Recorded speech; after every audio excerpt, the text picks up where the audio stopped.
கர்த்தருடைய பரிசுத்த நாமத்திற்கு மகிமை உண்டாவதாக. தேவ பிள்ளைகளே, இந்த மதிய வேலை ஜெபத்துக்காக ஒவ்வொரு தேவ பிள்ளைகளுக்காகவும் ஜெபிக்கிறேன். முதலாவது சின்ன ஜெபம் பண்ணிடலாம். நேற்றும் இன்றும் மாறாத தெய்வமே, வானை மண்ணி உண்டாக்கின தெய்வமே, பரலோகத்தின் தெய்வமே, எங்களோடு கூட இருந்து வாசம் பண்ணுகிறவரே, சோத்திரம் பா. பிதாவாகிய தேவனே சோத்திரம். என்னை மகிமைப்படுத்துகிறோம், என் பிதாவை மகிமைப்படுத்துகிறான்னு சொன்னவரே சோத்திரம். இந்த மதிய வேலையில கர்த்தர் தாமே பேசுகிற வார்த்தைகளுக்காய் ஸ்தோத்திரம்.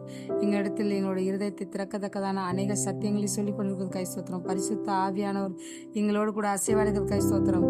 இந்த அசைவாடுதலில் அநேக இருதயங்கள் திறக்கப்பட்டு அநேக மாற்றங்களை அவர்கள் இருதயம் ஆவிக்குள்ளார வளர செய்யறதுக்காய் ஸ்தோத்திரம் அப்பா. அதை அப்படியே செய்து கொண்டிருப்பீராக. இயேசுவின் நாமத்தில் ஜெபிக்கிறவங்க நல்ல பிதாவே. அமீன், அமீன், அமீன். தேவ பிள்ளைகளே, இன்றைய பொழுது மதியத்தில் தேவன் கொடுத்திருக்கிற வார்த்தையானது எரேமியா தீர்க்கதரிசன புத்தகம் 19ஆம் அதிகாரம் 6வது வசனம். ஆகையால் இதோ நாட்கள் வரும், அப்பொழுது இந்த ஸ்தலம் தோப்பேத் என்றும் இன்னோமுடைய குமாரனின் பள்ளத்தாக்கு என்றும் இனி சொல்லப்படாமல் சங்கார பள்ளத்தாக்கு என்று சொல்லப்படும். தேவ பிள்ளைகளே, இந்த வார்த்தையை நீங்க கேட்கும்போது நிச்சயமா இது ஒரு எச்சரிக்கையின் சத்தமா இருக்கணும். பிள்ளைகளை, தேவ பிள்ளைகளே கவனிங்க. ஏன்னா இந்த வார்த்தை ரொம்ப பெரிய எச்சரிக்கை நமக்கு. ஏன்னா தேவனோட நம்ம ஐக்கியப்பட்டு அவரோட வருகையின் போது எடுத்துக்கொள்ளப்படணும் நம்ம எண்ணிட்டு இருக்கும்போது பிசாசானவன் நம்மளை சங்கார பள்ளத்தாக்கில் தள்ள அநேக காரியங்களை செஞ்சிட்டு இருப்பான். அதுல விழுந்து போகாதபடிக்கு தேவ பிள்ளைகள் கொஞ்சம் எச்சரிக்கையா இருங்க. அதுக்கு தான் சொல்றேன்.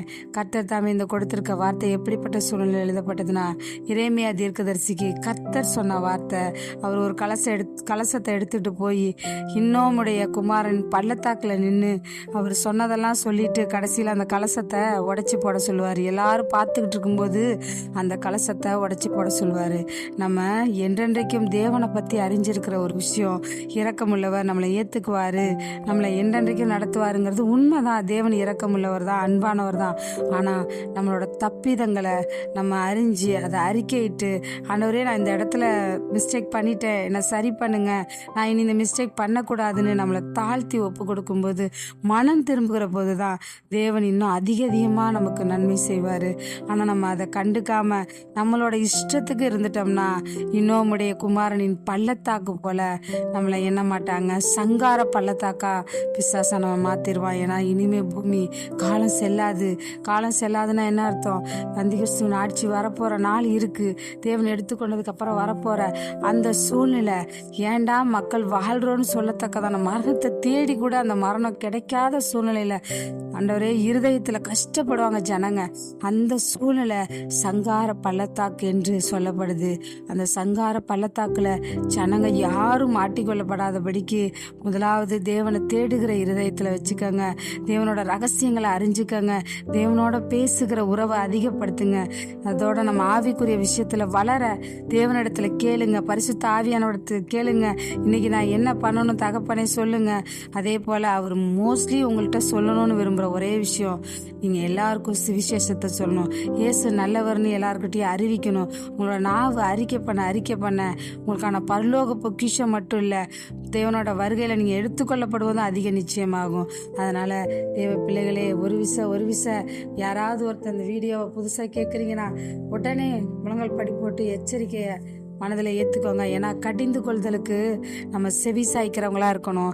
கடிந்து கொள்களை வெறுக்கிறவங்களா இருந்தால் நம்ம ஞானம் அடைய முடியாது. தேவனுக்கு கடிந்து கொள்கிறது போல அந்த கடிந்து கொள்ளுகிற சூழ்நிலையில தன்னைத்தானே திருத்திக்கிறவங்கள தான் அவருக்கு பிடிக்குமே ஒழிஞ்சு, கடிந்து கொள்ளுதலுக்கு தன்னோட செவியை சாய்க்காதவங்கள கர்த்தருக்கு பிடிக்கவே பிடிக்காது. ஏன்னா அவர் நம்மளை சரி செய்கிற தேவன். நம்ம தவறுகளை சரி செஞ்சு நம்மளை கழுவி சுத்திகரிச்சு தேவனுடைய சாயலுக்கு நம்மளை கொண்டு வரணும்னு நினைப்பாரு. ஏன்னா அவரோட பிள்ளை நம்ம இல்லையா, அப்பா போல நம்ம இருக்கணும் இல்லையா, அதுக்காக தான். அதனால தேவ ஜனமே, ஒரு இந்த எச்சரிக்கையின் சத்தம் கேட்கிற ஒவ்வொரு தேவ பிள்ளைகளும் கண்களை முடிச்சு விப்போமா. இந்த இறுதி ஜெபத்தை சொல்லுங்க. நல்ல பிதாவே, நன்றியோடு கூட துதிக்கிறோம் ஐயா. ஆண்டவரே சோத்திரம், எங்களுக்கு எச்சரிக்கையை கொடுத்ததுக்காய் நன்றி தகப்பனே. அதிலிருந்து ஆண்டவரே எங்களை நாங்கள் சரி செய்து கொள்ள ஒரு சந்தர்ப்பத்தை கொடுத்ததுக்காய் நன்றி ராஜா. ஆண்டவரே சோத்திரம், நீங்க வரும்போது எடுத்துக்கொள்ளப்படுகிற சூழ்நிலையை விட்டுட்டா நாங்க மிகப்பெரிய சங்கார பள்ளத்தாக்கு பள்ளத்தாக்குல மாட்டிக்குவோங்கிற சூழ்நிலையை நாங்கள் அறிஞ்சிருக்கிறோம் தகப்பனே. நாங்கள் அதில் மாட்டிக்கொள்ளாதபடிக்கு கர்த்தர் தாமே எங்களை தயவாய் மீட்டுக்கொள்ளும்படியாய் கூட செபிக்கிற ஆண்டவரே. ஆண்டவரே ஸ்தோத்திரம். உமக்கு விரோதமான காரியங்கள் எங்களோட வாழ்க்கையில இருந்தா, எங்களோட சர்ச்சில் இருந்தா, இல்லை எங்களோட சுயமான சிந்தனைகள்ல இருந்தா, சுயமான வேலைகள்ல இருந்தா, இல்லை நாங்கள் வேலை செய்யற ஸ்தலத்தில் அப்படி இருந்தா, இல்லை எங்கள் பிஸ்னஸ்ல நாங்கள் அப்படி இருந்தா அதை நாங்கள் திருத்திக் கொள்ள உதவி செய்யுங்க. நாங்கள் என்றென்றைக்கும் சங்கார பள்ளத்தாக்குல ஆண்டவரே ஸ்தோத்திரம் இடம்பெறாதபடிக்கு கர்த்தருடைய வருகையில இடம்பெற கர்த்தர் உதவி செய்யுங்க. அதை செய்வீங்க நாங்கள் விசுவாசிக்கிறோம். கேட்டுக்கொண்டிருக்க ஒவ்வொருவரும் ஆயத்தப்படுங்கன்னு சொல்றது அவரோட வார்த்தைகளுக்கு கீழ்ப்படிஞ்சு நீங்களும் அவரோட கூட ஐக்கியமாகணுங்கிறது தானே ஒழிஞ்சு உங்களை கர்த்தர் கைவிடணும்னு ஒரு நாளும் நினைச்சதில்லை. அவரோட சிந்தனையில கூட நினைச்சதில்லை. அவரோட இருதயத்துல கூட தோன்றினதில்லை. ஏன்னா நம்மளை எல்லாரையும் அவர் அவ்வளோ நேசிக்கிறாரு.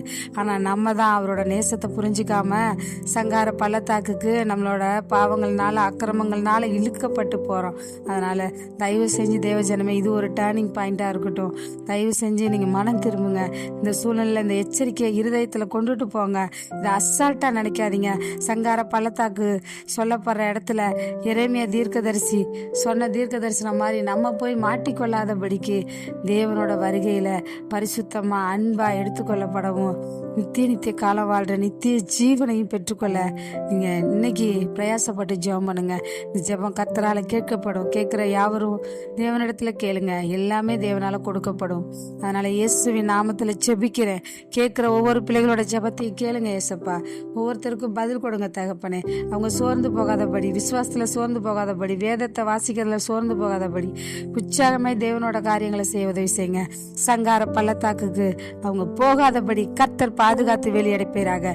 இயேசுவின் நாமத்தில் ஜெபிக்கிறவங்க ஜீவனுள்ள நல்ல பிதாவே. ஆமேன், ஆமேன், ஆமேன். மீண்டும் சந்திப்போம். God bless you. கர்த்தர் உங்களோட இருப்பாராக. ஆமேன்.